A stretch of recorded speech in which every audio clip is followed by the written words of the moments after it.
neuronas multipolares, ¿sí? Y además células de glía y prolongaciones dendríticas y axonales. Y en la zona periférica, la sustancia blanca. Entonces, histológicamente, vamos a ver también dos membranas que son la membrana, tres membranas que son las membranas meningias.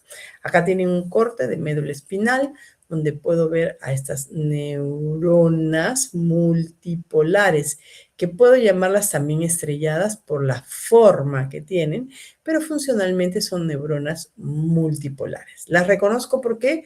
Porque tienen el núcleo redondo o ovalado, con el núcleo prominente, múltiples prolongaciones y células de glía a su alrededor. Axón y dendritas, ¿no? Y la forma que tiene, que es estrellada. También la podemos llamar por su forma, como les decía, pero esta básicamente viene a ser una neurona multipolar. En la periferia, esta es una imagen de la sustancia blanca. ¿Qué estoy observando? El axón, el cilindro eje o axón. Lo blanco sería la vaina de mielina. ¿Por qué? Porque estoy observando con hematoxilina eosina. Entonces, lo que yo estoy mirando viene a ser en el centro el axón y alrededor en pálido o blanco, imagen negativa, porque no se colorea, la vaina de mielina. Entre los axones encuentro prolongaciones fibrilares que son dendríticas y también puedo ver en alguna ocasión alguno que otro núcleo que corresponden a células de glía que ahora vamos a darles nombre. ¿Listo? Entonces, esto es sustancia blanca. Sustancia blanca. Muy bien. Seguimos ahora y pasamos a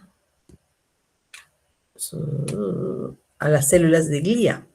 ¿Listo? Porque ya conocemos bien a las neuronas, cómo se han distribuido. Ahora vamos a ver cómo están en el sistema nervioso central. Pero ahora tenemos que hablar de las células de glía. Porque esas células, como les he dicho, se encargarán de el soporte, defensa, sostén, nutrición, regulación.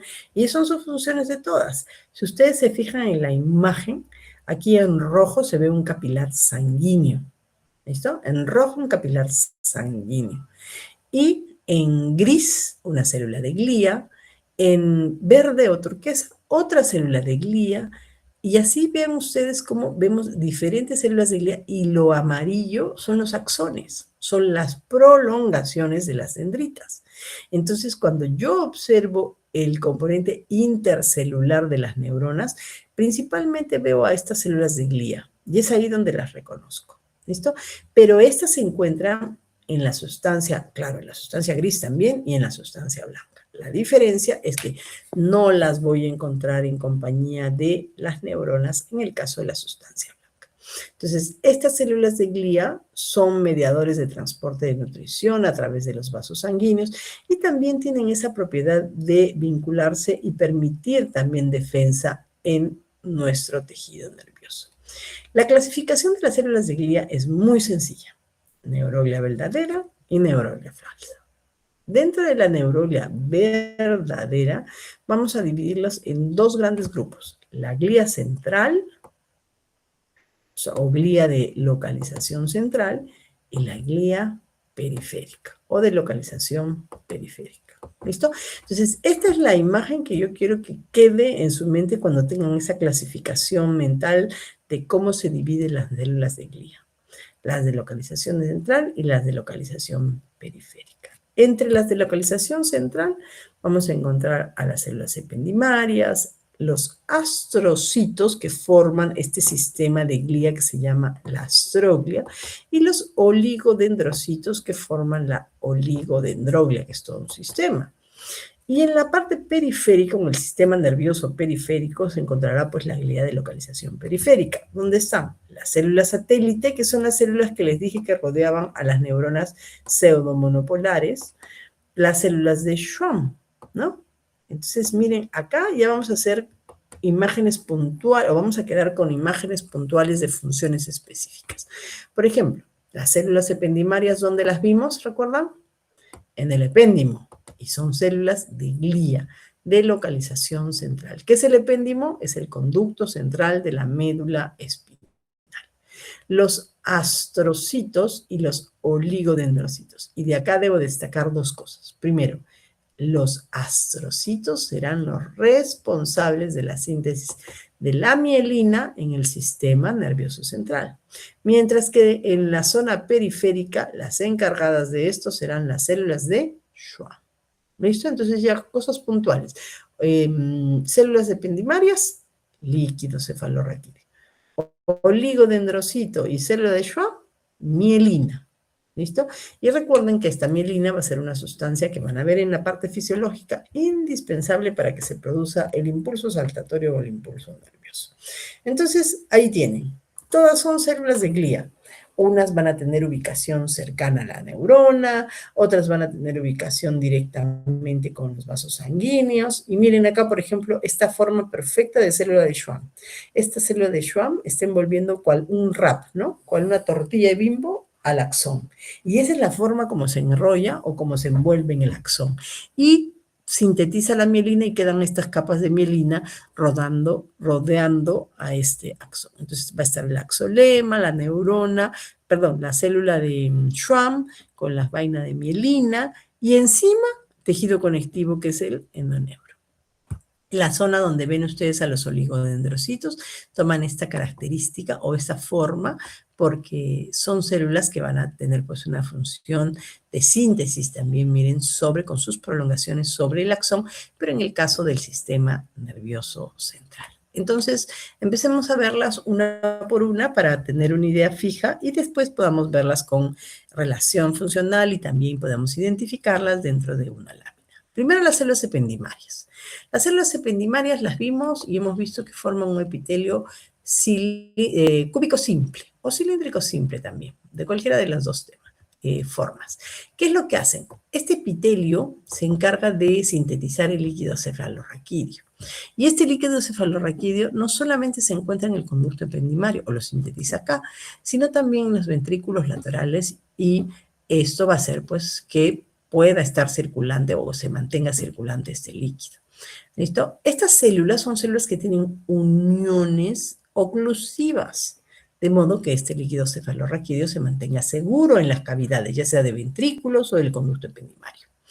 Además, estas células forman parte de, en su zona basal, se asocian con prolongaciones de astroglia y forman lo que se conoce como la lámina limitante interna. Esta lámina va a ser muy importante en la parte de la barrera hematoencefálica o en el pasaje de sustancias hacia el tejido nervioso. Entonces, parte de esto van a constituir las células ependimarias. Una de las características que les mencioné en el conducto ependimario es que este epitelio tiene microvellosidades y cilios. Es un epitelio que tiene un ribete en cepillo y este ribete está constituido por estas microvellosidades y cilios. ¿Ya?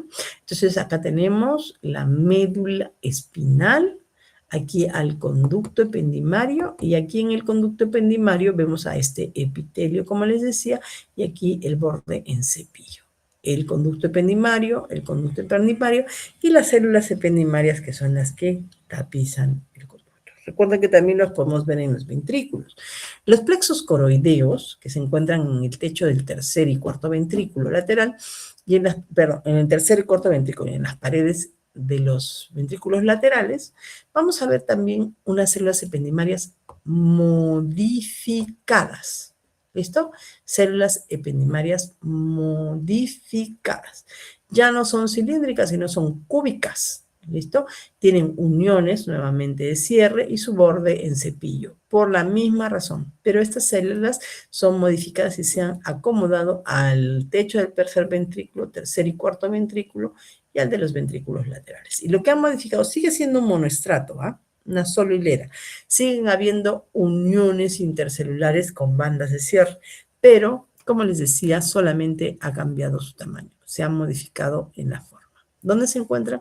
En los plexos coroideos y a nivel de los ventrículos laterales. Ya sabemos que sintetizarán el líquido cefalorraquídeo y van a estar tapizadas, como sabemos nosotros, por ese epitelio cúbico simple que conocemos, y por dentro va a mantener tejido conectivo laxo ricamente vascularizado. Es lo que tienen los plexos coroideos, un epitelio de células cúbicas, unas células ependimarias modificadas, que son las células epiteliales cúbicas, que forman este monoestrato, que está tapizando al tejido conectivo o mantiene agrupado al tejido conectivo laxo, rico en capilares sanguíneos. Por eso se ven estas manchitas rojas, ¿no? Esta zona rosadita y estas manchitas rojas. ¿Por qué? Porque hay tejido conectivo laxo, rico en capilares sanguíneos. Estas son células, o esta es una zona donde se sintetiza el líquido cefalorraquídeo. Y este va renovándose o recirculando con lentitud por las diferentes zonas que hemos mencionado, como los ventrículos, y de aquí se va al espacio subaracnoideo, y finalmente la función que tiene este líquido cefalorraquídeo no solamente es de hidratación, sino por el soporte es también le da de manera mecánica una protección al tejido nervioso. Alteraciones en la salida de este líquido es el que se conoce o que ocasiona lo que se conoce como hidrocefalia, cuando se bloquean pues las cisternas que se encargan del drenaje de este líquido macroscópicamente. Mencionar rápidamente a las meninges que dijimos, la pía madre, dura madre aracnoides, que son capas de tejido conectivo, que funcionalmente van a determinar espacios como el espacio subdural, el espacio subaracnoideo, que funcionalmente va a hacer una gran diferencia en el caso de problemas, como les digo, de sangrado, ¿no? Cada vez que haya una lesión por contusión o por algún movimiento, estos espacios se van a llenar en el caso del sangrado de los capilares, porque este tejido conectivo que forman las meninges está ricamente vascularizado, ¿no? Sobre todo el que está cercano al tejido nervioso, que es la pía madre, que es el más adherido. Recuerden que cuando nosotros vemos cortes de este tipo, no vemos dura madre, porque la dura madre se va con el periósteo, ¿ya? Se va adherida al periósteo. La aracnoides, que es una membrana que tiene prolongaciones o trabéculas, prolongaciones que se denominan trabéculas aracnoideas, que vienen a ser también prolongaciones de tejido conectivo. Entonces, células ependimarias. No sé por qué cortaron con las meninges, pero células ependimarias, primer grupo. Segundo grupo, los astrocitos. Quédense con esta imagen, porque acá hay casi todo lo que tienen que saber de un astrocito. Primero se llama así por su forma. Fíjense, ¿no? Estrellada. Astrocito. Primero. Segundo, es la macroglia del tejido nervioso o de las células de glía. Macroglia. ¿Listo? Tienen una propiedad. Aquí están observando un capilar sanguíneo. Y las prolongaciones de estos astrocitos van rodeando, tienen unos pies chupadores que son prolongaciones citoplasmáticas que envuelven al vaso sanguíneo, de tal forma que constituyen parte de la barrera hematoencefálica. Es decir, células endoteliales del capilar sanguíneo y las células llamadas la membrana basal y las células llamadas astrocitos, es decir, los pies chupadores del astrocito. Entonces, estas son células de glía, son macroglia, son células grandes, largas, tienen múltiples prolongaciones y participan en procesos metabólicos. ¿Por qué? Porque tienen esta facilidad de comunicación y transporte de sustancias. Acuérdense, capilares sanguíneos, astrocitos. Y estos astrocitos van a participar en todos los procesos de recuperación o regeneración quirúrgica. ¿Sí? Antiguamente, para poder hacer cirugías, se hacían abiertas, ¿no? Cerebrales o del sistema nervioso central se hacían abiertas y el daño que se hacía en esta masa encefálica era grosero, siempre quedaban secuelas muy grandes, ¿no? Ahora el abordaje es endoscópico o por algunos otros medios que permiten el que se recupere rápidamente el tejido nervioso. Y uno de los grandes responsables de esta recuperación son los astrocitos. Pero los astrocitos no son tan sencillitos. Los astrocitos tienen una forma, aquí está, los astrocitos acá. Los ven en su forma o su relación en la barrera hematoencefálica, como ven acá, glóbulos rojos, vasos sanguíneos, célula endotelial y los pies chupadores, ¿no? Del astrocito. Entonces, a eso es a lo que se le denomina la barrera hematoencefálica. Y esta barrera, estas células tienen una unión muy estrecha y forman esta barrera, y esta barrera no la atraviesan muchos gérmenes y tampoco la atraviesan muchos fármacos. Imagínense ustedes, aquí ven un vaso sanguíneo en la parte inferior y alrededor astrocitos. Pero les cuento que así como nos benefician, también son tan selectivos esta macroglia que, por ejemplo, no deja que pasen todos los fármacos que permiten tratar o que se conocen contra el Mycobacterium tuberculosis, en el caso de una meningitis cerebral o de un problema por tuberculosis cerebral, tienen dificultades estos fármacos porque esta barrera hematoencefálica es tan fina que no pueden atravesarla. Pero a través de un método en el uso de corticoides puedo dilatar esta barrera y permitir de manera secundaria el uso. Es la única razón por la que se pueden utilizar corticoides en caso de una tuberculosis cerebral. Cuando hay tuberculosis, jamás se utilizan corticoides, a excepción del problema de tuberculosis cerebral. Y esto es, ¿por qué? Porque la barrera hematoencefálica no permite el ingreso de antibióticos o de los fármacos contra el micobacterio. Muy bien, los astrocitos son de dos tipos. Por su forma, son protoplasmáticos o fibrilares o fibrosos. Los protoplasmáticos están más asociados al pericarión, las dendritas y terminaciones axonales en la sustancia gris. Estos protoplasmáticos son los más abundantes y tienen más prolongaciones. Mírenlo en el gráfico, en realidad sí se ve, pues, ¿no? Cómo tienen más prolongaciones dendríticas, ¿ya? Y se ramifica, pues, ¿no? A diferencia de los fibrilares, que tienen más soma, más pericarión, ¿sí? Y los filamentos o las fibrillas son mucho más finas, ¿no? En realidad es una exquisitez, ¿no? Una diferenciación que se ha podido ver y además se ha relacionado con su ubicación, ¿no? Estos están más asociados a los fibrilares, a las fibras nerviosas de la sustancia blanca. Entonces, vamos tres. El primero se llamaba célula ependimaria.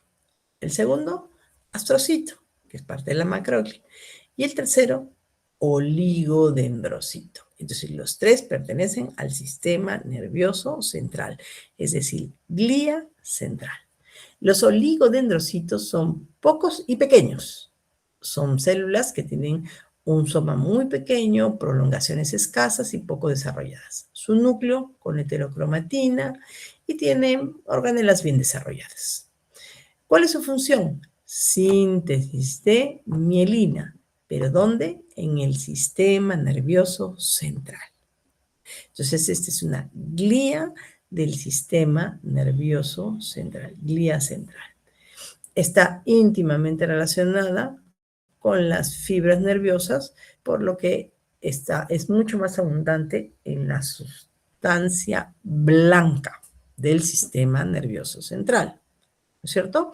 ¿Por qué? Porque va a rodear a los axones con el axolema y va a sintetizar la mielina que rodea a estos axones. Muy bien, aquí tenemos entonces a estas células que van a encargarse, aquí están rosaditas, ¿no? Las ven acá arriba, amarilla la neurona y rosaditas los oligodendrocitos. Pocos, pequeños y con pocas prolongaciones. Pero, como ven ustedes, muy importante porque rodean al axón y le permiten la síntesis o sintetizan mielina para permitir la transmisión del impulso saltatorio nervioso gracias a las secciones ausentes de mielina que son los nodos de Ranvier. Muy bien, entonces si yo veo una lámina del sistema nervioso central, estas dos láminas corresponden a la médula espinal. Voy a distinguir a los tres tipos de glía. Miren, primero la astroglia. ¿Cómo lo veo? Astroglia, lo voy a ver solamente el núcleo grande con cromatina laxa. ¿Ven ustedes parte del citoplasma? No, por lo que les mencioné que tienen escaso pericardio. La oligodendrolia, miren acá, oligodendrocitos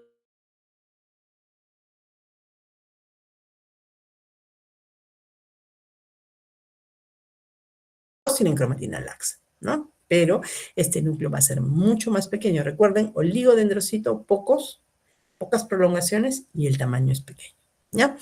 Y la microglia que ven ustedes acá con el núcleo pues más alargado y con la cromatina más densa, ¿no?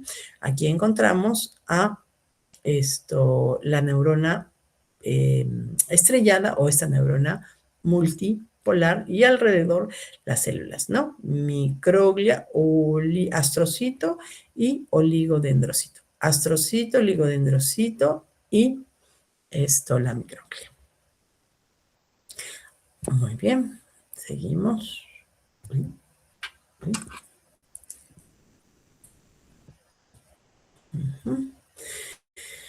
Muy bien, nos vamos a ver a las células de Schwann y las células satélite. Glía periférica. ¿Por qué la imagen? La imagen porque nos vemos somas neuronales, luego entonces estamos en el sistema nervioso periférico, ganglios nerviosos, fibras nerviosas, y estas células que van a estar asociadas son células de Schwann y células satélite, llamadas también células capsulares. Entonces son los dos tipos de células que vamos a ver. Veamos primero las células de Schwann. Estas células se originan de la cresta neural y siempre las vamos a ver acompañando a los axones del sistema nervioso periférico, desde su segmento inicial hasta su terminal. Miren, en este corte lo que pueden ver en estos grupos, este es un axón, un cilindro eje axón cortado transversalmente cada uno de ellos, pero alrededor veo yo una zona blanca, que es la vaina de mielina, porque no se colorea con hematoxilina o mielina.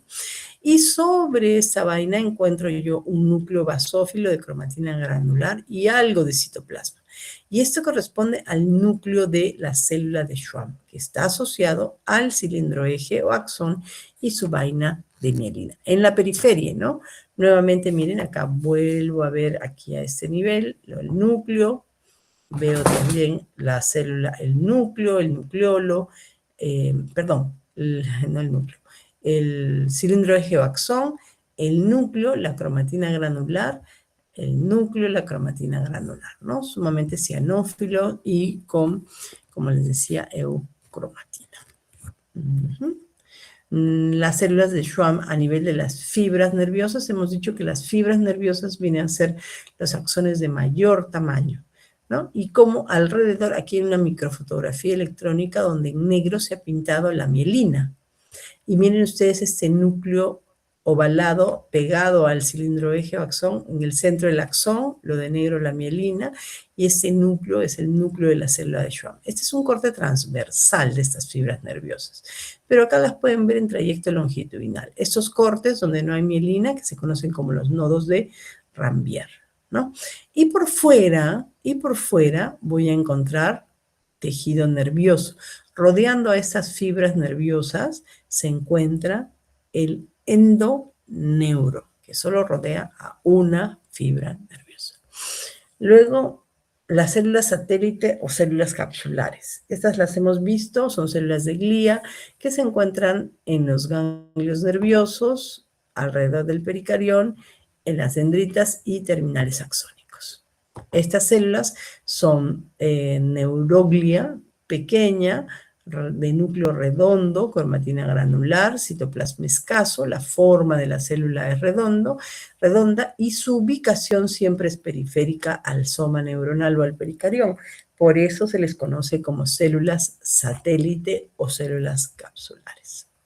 Finalmente, la microglia que se les había mostrado en esa lámina sin saber quién es. La microglia viene a ser la falsa microglia o la falsa glía y son células que van a tener relación con capilares, neuronas y la misma macroglia y van a tener un núcleo pequeño, ovalado, oscuro, el citoplasma escaso y múltiples prolongaciones. Función de esta microglia es la fagocitosis. Tiene una facilidad para trasladarse por la función que tiene de fagocitosis. ¿Listo? Muy bien, entonces, ¿qué hemos estudiado? A todas las células de glía. Hemos estudiado las neuronas, las prolongaciones neuronales que finalmente forman parte de la sustancia intercelular o del intersticio. Hemos estudiado a las células de glía, que también forman parte de este intersticio, ya sea en los diferentes órganos, pero nos falta estudiar a un órgano un poquito más o menos complejo, quizás, que los que ya hemos estudiado, pero que tiene una estructura especial, que son los nervios periféricos, ¿cierto? Cuando nosotros vemos un nervio periférico, viene a ser pues un haz o haces de fibras nerviosas mielínicas o amielínicas. Este haz de fibras está rodeado por tejido conectivo y tal cual recuerdan ustedes del músculo, la fibra nerviosa, que en este caso es un axón, una prolongación axonal, va a estar rodeada de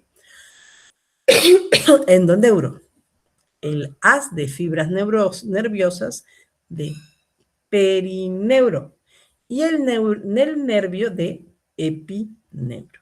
Entonces, estos nervios periféricos van a organizarse, como les decía, en fascículos o haces que van a estar rodeados por perineuro. Si yo los veo con hematoxilina y eosina, voy a ver estos axones rodeados por los núcleos de cromatina que corresponden a de cromatina granular ovalados, alargados, que corresponden a las células de Schwann. Pero también voy a ver fibroblastos. ¿Por qué? Porque es el tejido conectivo que rodea a cada uno de estas fibras nerviosas. Otra estructura nerviosa periférica que vamos a ver son los ganglios nerviosos. Y en los ganglios nerviosos vamos a ver agrupadas cuerpos neuronales, ¿sí? Vamos a ver terminales axónicos, neuronas preganglionares y también dendritas. En estas dendritas pueden hacer también axones y dendritas de las neuronas postganglionares efectoras que se van a agrupar dentro de estos ganglios nerviosos. En el caso de los ganglios raquídeos, neuronas, alrededor de las neuronas vamos a encontrar células de glía, que son las células satélite. Y en el caso de los ganglios sensitivos y de gran parte de los ganglios del sistema nervioso periférico, vamos a ver que están rodeados de tejido conectivo como endoneuro y perineuro. Muy bien. Otra forma en la que vamos a encontrar al tejido nervioso son los plexos nerviosos. Es decir, fibras nerviosas. Recuerden, cuando yo hablo de una fibra, hablo de un cilindro eje o axón, ¿no? Una. Pero acá en los plexos veo fibras nerviosas que se distribuyen de manera envolvente asociadas a tejido conectivo, que están formadas por neuronas satélite y células de glía.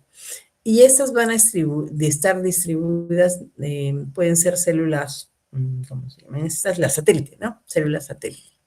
Y neuronas ganglionares. Entonces voy a ver fibras envolventes que van a estar distribuidas en la submucosa del tubo digestivo y en la capa muscular. El plexo submucoso de Meissner estará ubicado en la capa submucosa del tubo digestivo, como ven acá, tejido conectivo, y acá la fibra delgada, rosada, con las células de glía y las neuronas satélite, las neuronas satélite y las células de glía. Y acá el plexo de Auerbach, llamado también el plexo mioentérico, porque está entre músculo liso y músculo liso. Y vemos acá la fibra nerviosa envolvente con las células de glía y las neuronas ganglionares. Entonces, esta es otra forma en la que se puede presentar el tejido nervioso. Terminaciones nerviosas son estructuras especializadas que se encargan de traducir o son traductores biológicos. Y vamos a ver que tienen la capacidad de transformar un tipo de energía en otra, ¿no? Por ejemplo, la energía mecánica, el calor, etc. Y ahí tenemos terminaciones nerviosas sensitivas oferentes y motoras. Vamos a calificarlas ahora por su estructura. En la estructura de las terminaciones, o la forma como se agrupan las terminaciones nerviosas, vamos a ver un grupo que son las terminaciones nerviosas libres. Estas terminaciones nerviosas libres son probablemente las más primitivas y se encargan que podamos detectar el estímulo de dolor y temperatura, ¿no? Y lo que vamos a ver en estas terminaciones son dendritas que están libres y pierden su envoltura mielínica al estar cerca del tejido y se alojan en el tejido conectivo. Y es por eso y se ven finas yemas de estas dendritas. Y no tienen, como están tan expuestas, tienen gran facilidad para captar la temperatura y el dolor. Una de las terminaciones nerviosas libres sensitivas más común y primitiva son los plexos peritriquiales. Cuando ustedes se tocan su pelo, si ustedes se tocan el pelo, no están tocándose el cuero cabelludo, el pelo, sienten ustedes esa sensación de tacto, es fácil de sentir por la presencia de estos plexos peritriquiales. ¿Dónde se ubican? En el folículo piloso, alrededor del folículo piloso. Y de esta forma, cuando hay un movimiento del folículo piloso o del pelo, entonces el folículo piloso lo va a percibir y de esta forma va a funcionar como un órgano táctil, ¿no? Es detección táctil, sensación táctil. Otra forma de tejido nervioso que vamos a encontrar distribuido en nuestro cuerpo vienen a ser los bulbos sensoriales terminales. Estos, dependiendo de la forma, pueden ser ovalados, esféricos, van a recibir el nombre según, bueno, sean receptores de frío o de calor, como son el bulbo de Krause y Ruffini, pero en su estructura tienen tejido conectivo, una capa de tejido conectivo, y en el centro, células de glía, ¿sí? Con fibras aferentes que no tienen mielina. Entonces van formando una especie de ovillo que se va ubicando en las diferentes zonas debajo de la epidermis. Entonces vamos a encontrar aquí a terminaciones nerviosas sensitivas encapsuladas, como son el corpúsculo de Meissner y el corpúsculo de Vater-Pacini. El corpúsculo de Meissner, que se va a ubicar en la dermis papilar, que está formado por fibras envolventes rodeado de una capa delgada de tejido conectivo laxo. Estas fibras nerviosas se encuentran asociadas a células de glía y neuronas y vamos a ver que están rodeadas por tejido conectivo. Este es un plexo o un corpúsculo, no un plexo porque tiene cápsula. Este es un corpúsculo de Meissner. ¿Dónde se ubica? En la dermis papilar. Y se encargan de la percepción táctil. Y finalmente el corpúsculo de Vater-Pacini. Este corpúsculo de Vater-Pacini tiene la distribución, nuevamente, es una terminación nerviosa encapsulada, rodeada por tejido conectivo, una cápsula de tejido conectivo, y que en el interior tiene de manera concéntrica la distribución de las fibras nerviosas con células de glía y neuronas ganglionares. Esta estructura se encuentra cerca de los tendones de articulaciones, serosas y glándulas mamarias. Y lo que van a hacer es poder percibir o que podamos percibir la sensación o estímulos de presión. Se encuentra en la hipodermis, cerca al tejido conectivo, al tejido adiposo de la hipodermis. ¿Listo? Entonces, acabamos de ver cómo estas terminaciones o este tejido nervioso puede asociarse desde su soma, sus prolongaciones dendríticas, sus prolongaciones axonales y cómo pueden dar lugar a diferentes órganos y finalmente aparatos y constituir el sistema nervioso. ¿Listo? Muy bien, jóvenes. Preguntas.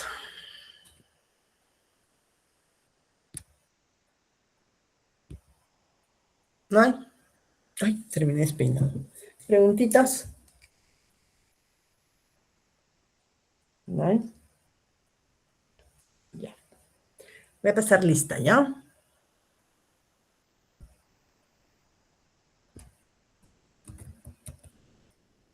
Como no puedo mirarlos, solo escucho. Así que los que tengan su micro con complicaciones para aprender, se aprendan, ¿ya?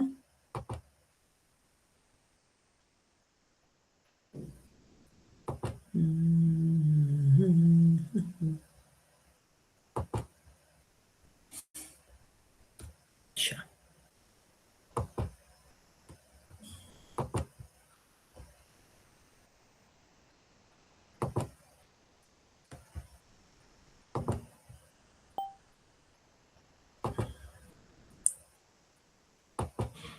Ujú. Ya. Almeida. Apasa. Presente. Ballesteros. Presente. Ay, perdón. Campuzano. Presente. Barrera.